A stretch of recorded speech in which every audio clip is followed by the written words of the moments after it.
Happy Monday, everybody. Welcome to a new episode of China Update, where I provide you with the most up-to-date political, economic, and geostrategic analysis on the world's #2 economy. My name is Tony. Let's jump in. And we begin as we usually do with the economy. October data for the housing sector provided a glimmer of hope that perhaps the years-long housing crisis was finally beginning to stabilize, and perhaps something like a bottom had been reached in the market. This has proven to be a false hope. Over the weekend, new preliminary data from China Real Estate Information Corp, a China-based institution, demonstrated that the market is still very sick. According to the numbers in the report, China's residential property market experienced another decline in November, with sales from the nation's top 100 real estate companies falling 6.9% year-on-year to 363 billion yuan. $50 billion US. This marks a reversal from the 7.1% gain recorded in October and a month-on-month drop of 16.6%. The prolonged slump in the property sector reflects broader economic challenges, including deflationary pressures and weakened domestic consumption. This is all very familiar to regular China Update viewers. Despite Beijing's efforts to stimulate the sector through policies like monetary easing and home buyer support, sustained recovery remains elusive. Chinese leader Xi Jinping has emphasized the importance of meeting China's annual growth target of around 5%.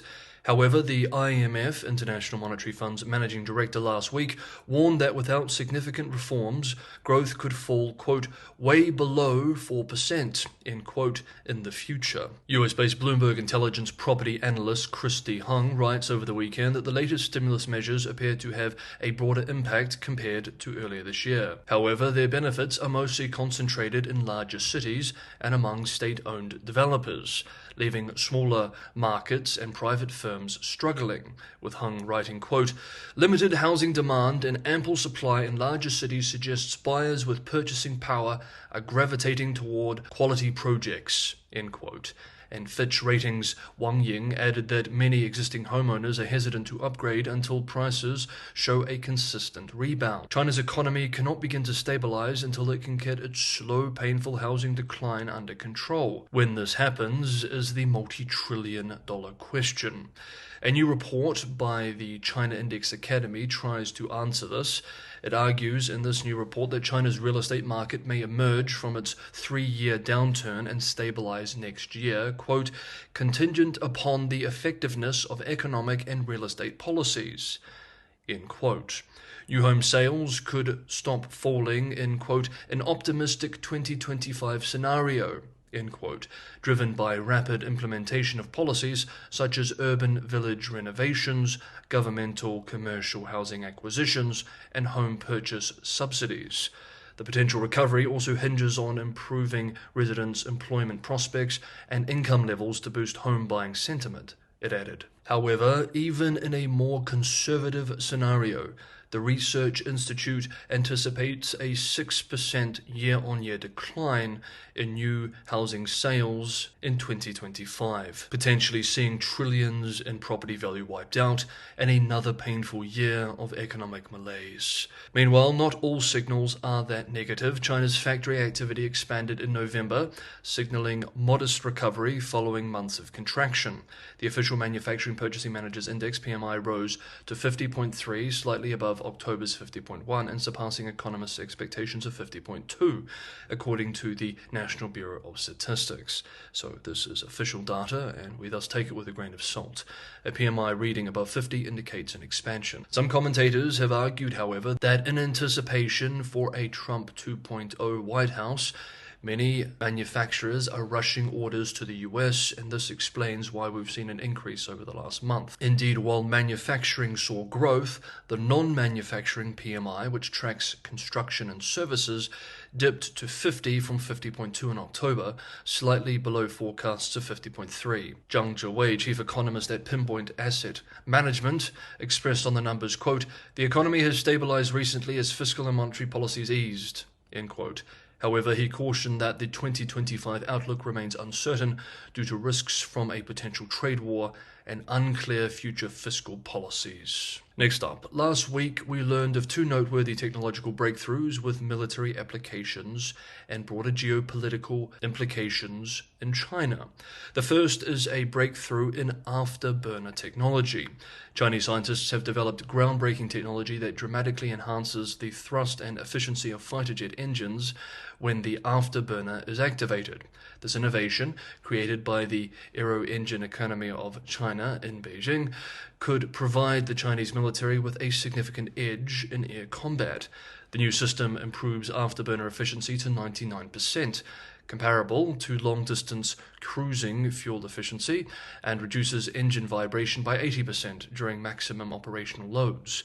This minimizes the risk of damage to aircraft, a critical improvement for modern military aviation.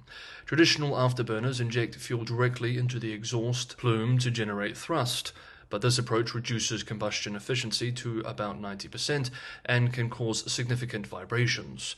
Hong Kong-based South China Morning Post writes that, in contrast, US military jets like the F-35 and F-22 face limitations on afterburner use due to increased fuel consumption and instability, with exhaust plumes often showing incomplete combustion efforts. The second breakthrough, which we take note of, is that China has developed the Highway GD-11000, the world's first machine capable of laying submarine cables in the Challenger Deep, the deepest part of the Earth, located in the Mariana Trench. The Challenger Deep plunges nearly 11,000 meters, 36,000 feet below sea level, making it one of the planet's most inaccessible areas.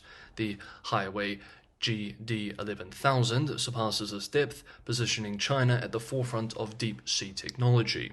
Jointly created by Dalian Maritime University and domestic scientific institutions, the Highway GD-11000 is described as the world's only in-depth optical cable winch system. The machine recently completed its first deep-sea survey in the South China Sea, deploying cables to a record 11,228.7 meters, 36,840 feet. Beyond maritime science, the system holds significant geopolitical implications.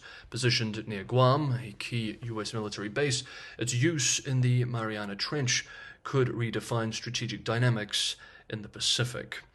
And on this theme, next up, we discuss Taiwan. But just quickly, if you're getting some value from today's episode of China Update, don't forget to hit the like button. Liking, sharing, and subscribing are all tremendous helps for the channel. It helps the channel grow. If the channel continues to grow, it means I can move into doing these episodes full time. Patreon and Buy Me a Coffee links are also in the description below for those who want to help keep the channel financially sustainable. Thank you so much, everybody, for the ongoing support. Taiwan's President William Ching has begun a 7-day Pacific tour, making a significant stop in Hawaii despite strong protests from Beijing. This marks his first international trip as president, underscoring Taiwan's strategic and diplomatic efforts amid heightened tensions with the mainland. During his 2-day visit in Hawaii, Lai met with the Hawaii Emergency Management Agency, visited a war memorial and a museum dedicated to Pacific Island history, and attended a community dinner with local Taiwanese residents. Lai's itinerary includes visits to several Pacific islands, including the Marshall Islands, Tuvalu, and Palau, 3 of Taiwan's 12 official diplomatic allies. He is also scheduled to transit through Guam, underscoring Taiwan's commitment to its limited, unofficial, but crucial global partnerships.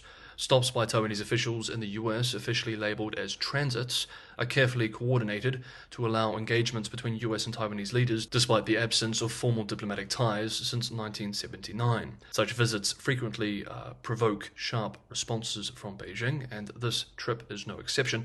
On Sunday, yesterday, Beijing's Ministry of Foreign Affairs said it, quote, firmly opposes any form of US support for Taiwan independence, separatists, and their separatist activities, end quote.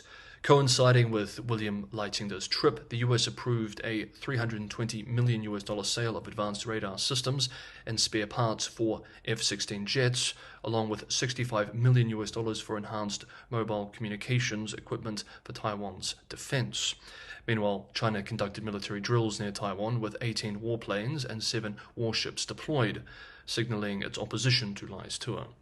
Lai's Hawaii trip comes at a critical juncture in US-Taiwan relations. As the US transitions to a second Donald Trump administration, Taiwan's leaders face significant uncertainties.